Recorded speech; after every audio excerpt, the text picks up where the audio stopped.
اللہ کے ایک ایسے نبی جن کی پرورش ان کے ماں باپ نے نہیں کی بلکہ شیروں نے کی۔ حضرت دانیال علیہ السلام اللہ کے ایک نبی تھے جو بنی اسرائیل کے زوال کے آخری دور میں پیدا ہوئے۔ حضرت دانیال یہودا کے خاندان سے تھے جو بنی اسرائیل کا ایک اعلیٰ مرتبے کا خاندان تھا۔ جب حضرت دانیال پیدا ہوئے تو اس وقت ایجپٹ کے بادشاہ نے یہودا کے بادشاہ کے ساتھ جنگ کا اعلان کر دیا، اور کیونکہ حضرت دانیال علیہ السلام یہودا خاندان سے تھے تو ان کی جان کو بھی خطرہ تھا، جس کی وجہ سے ان کے والدین نے حضرت دانیال علیہ السلام کو جنگل میں چھوڑ دیا۔ حضرت دانیال علیہ السلام جو اس وقت چند دنوں کے تھے، اللہ کی امان کے اندر شیروں سے بھرے جنگل میں اکیلے چھوڑ دیے جاتے ہیں، اور پھر اللہ حضرت دانیال علیہ السلام کے لیے ایک شیر اور ایک شیرنی کو مقرر فرما دیتا ہے۔ شیر حضرت دانیال علیہ السلام کی حفاظت کرتا تھا اور شیرنی حضرت دانیال علیہ السلام کو دودھ پلاتی تھی، اور وہ شیر اور شیرنی حضرت دانیال علیہ السلام کے ساتھ بالکل ویسے ہی محبت کرتے تھے جیسے کہ جانور اپنے بچوں سے کرتے ہیں۔ اب جب حضرت دانیال علیہ السلام جوان ہوئے تو وہ وقت بنی اسرائیل کا بدترین وقت تھا۔ اس وقت بنی اسرائیل کے لوگ عیش و عشرت اور بدکاریوں میں لگ گئے اور اللہ کو بالکل بھول گئے، اور پھر اس وقت اللہ نے بنی اسرائیل کے اوپر اپنا عذاب نازل فرمایا، اور بابل کے ایک حکمران جس کا نام تھا بخت نصر، اس نے یروشلم کے اوپر حملہ کیا، اور وہ حملہ اتنا سخت تھا کہ اس نے یہودی ریاست کا بالکل خاتمہ کر دیا۔ اس نے بہت سارے یہودیوں کو قتل کیا، اور جو باقی بچ گئے اس نے انہیں قید کر لیا، اور ان قیدیوں میں سے حضرت دانیال علیہ السلام بھی شامل تھے۔ اب یہاں سے قصہ شروع ہوتا ہے حضرت دانیال علیہ السلام اور بابل کے ظالم حکمران بخت نصر کا۔ اب ایک رات بخت نصر نے بہت ہی برا خواب دیکھا، اور پھر صبح ہوتے ہی اس نے تمام جادوگروں اور نجومیوں کو اپنے دربار میں بلا لیا اور ان سے کہا کہ میں نے ایک بہت برا خواب دیکھا ہے اور مجھے اس خواب کی تعبیر چاہیے۔ تو ان سب جادوگروں اور نجومیوں نے کہا کہ ہم خواب سنے بغیر تمہیں اس خواب کی تعبیر کیسے بتائیں؟ تو بخت نصر نے کہا کہ مجھے خواب تو نہیں یاد، لیکن مجھے اس خواب کی تعبیر چاہیے۔ میں تم لوگوں کو 3 دن دیتا ہوں، اور ان 3 دنوں کے اندر اگر تم لوگوں نے مجھے میرے خواب کی تعبیر نہیں بتائی تو میں تم سب کے سر قلم کر دوں گا۔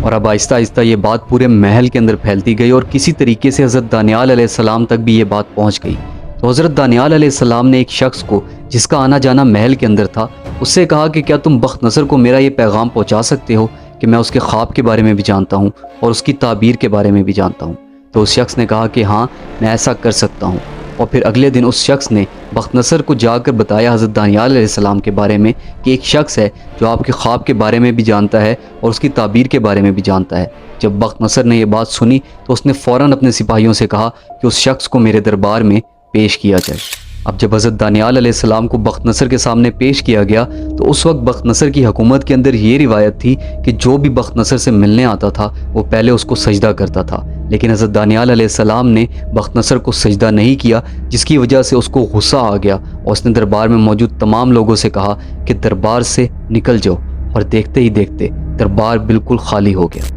اب جب محل بالکل خالی ہو گیا تو بخت نصر نے حضرت دانیال علیہ السلام سے پوچھا کہ آخر تم نے مجھے سجدہ کیوں نہیں کیا؟ تو حضرت دانیال علیہ السلام نے ارشاد فرمایا کہ میرے اللہ نے مجھے یہ علم اسی شرط پر دیا ہے کہ میں اس کے سوا کسی اور کو سجدہ نہ کروں، اور مجھے ڈر ہے کہ اگر میں نے تجھے سجدہ کیا تو وہ علم مجھ سے چھین لیا جائے گا اور تو میرے علم سے کوئی فائدہ نہیں اٹھا سکے گا، اس لیے میں نے تجھے سجدہ نہ کر کے تجھ پر احسان کیا ہے تاکہ تیری پریشانی دور ہو سکے۔ اب جب بخت نصر نے حضرت دانیال علیہ السلام کی یہ سب باتیں سنی تو اس نے حضرت دانیال علیہ السلام سے کہا کہ میں نے آج تک اپنے رب کا اتنا فرما بردار بندہ کبھی نہیں دیکھا، اور میں ایسے لوگوں کو بڑا محبوب رکھتا ہوں، اس لیے اب تم مجھے میرا خواب بھی بتاؤ اور اس کی تعبیر بھی بتاؤ۔ حضرت دانیال علیہ السلام نے فرمایا کہ تم نے خواب میں ایک بہت بڑا بت دیکھا ہے جس کے پاؤں زمین میں تھے اور سر آسمان میں، اور اس کے اوپر والا حصہ سونے کا، درمیانہ چاندی کا، نچلا تانبے کا، اس کی پنڈلیاں لوہے کی تھیں اور پاؤں پتھر کے۔ تم اس بت کو دیکھ کر حیران ہو رہے تھے کہ اتنے میں اللہ نے آسمان سے ایک بہت بڑا پتھر پھینکا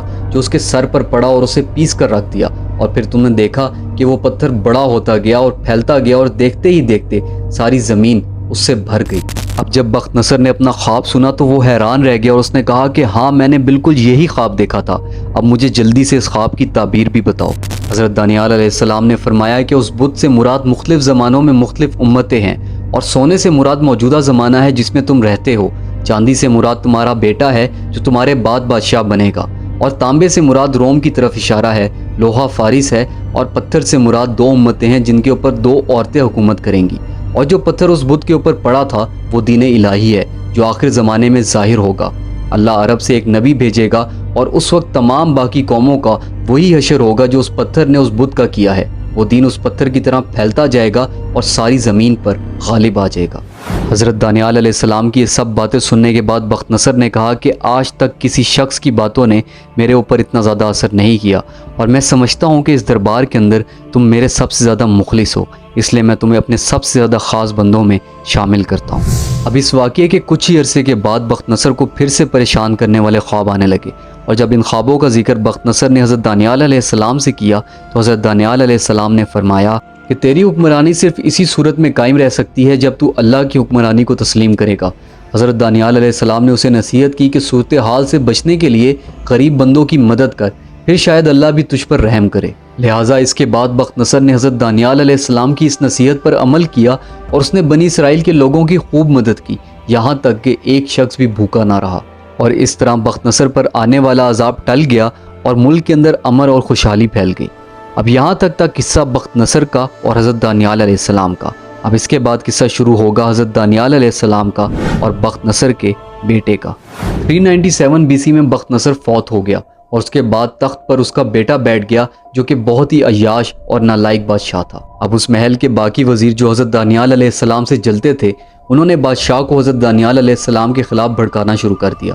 انہوں نے کہا کہ دانیال نہ تو آپ کو سجدہ کرتا ہے اور نہ ہی وہ بابل کی سلطنت کا خیر خواہ ہے، بلکہ وہ تو یہ کہتا ہے کہ جلد ہی بابل کی سلطنت ختم ہو جائے گی اور اس کے خدا کی حکومت قائم ہو جائے گی۔ اب یہ سب باتیں سننے کے بعد بادشاہ کو غصہ آ گیا اور اس نے یہ حکم دیا کہ حضرت دانیال علیہ السلام کو بھوکے شیروں کے آگے ڈال دیا جائے۔ اللہ کی قدرت سے ان شیروں نے حضرت دانیال علیہ السلام کو کوئی نقصان نہیں پہنچایا، اور جب صبح ہوئی تو لوگوں نے قید خانے میں دیکھا تو وہ لوگ حیران رہ گئے۔ انہوں نے دیکھا کہ شیر ایک طرف بیٹھے ہیں اور حضرت دانیال علیہ السلام ایک طرف۔ یہ دیکھ کر وہ لوگ سمجھ گئے کہ آپ ایک نیک شخصیت ہیں، لیکن اس وقت تک بہت دیر ہو چکی تھی۔ اس وقت فارس کے بادشاہ سائرس نے بابل کے اوپر حملہ کیا اور بخت نصر کے بیٹے کی حکومت کو بالکل ختم کر دیا۔ سائرس نے حضرت دانیال علیہ السلام کو قید سے آزاد کروایا اور عزت کے ساتھ اپنے دربار میں اپنا وزیر مقرر کر دیا۔ حضرت دانیال علیہ السلام نے جو خواب کی تعبیر بتائی تھی اس کے مطابق پہلی سلطنت بابل کی تھی، پھر اس کے بعد فارس کی، پھر یونان کی اور پھر روم کی،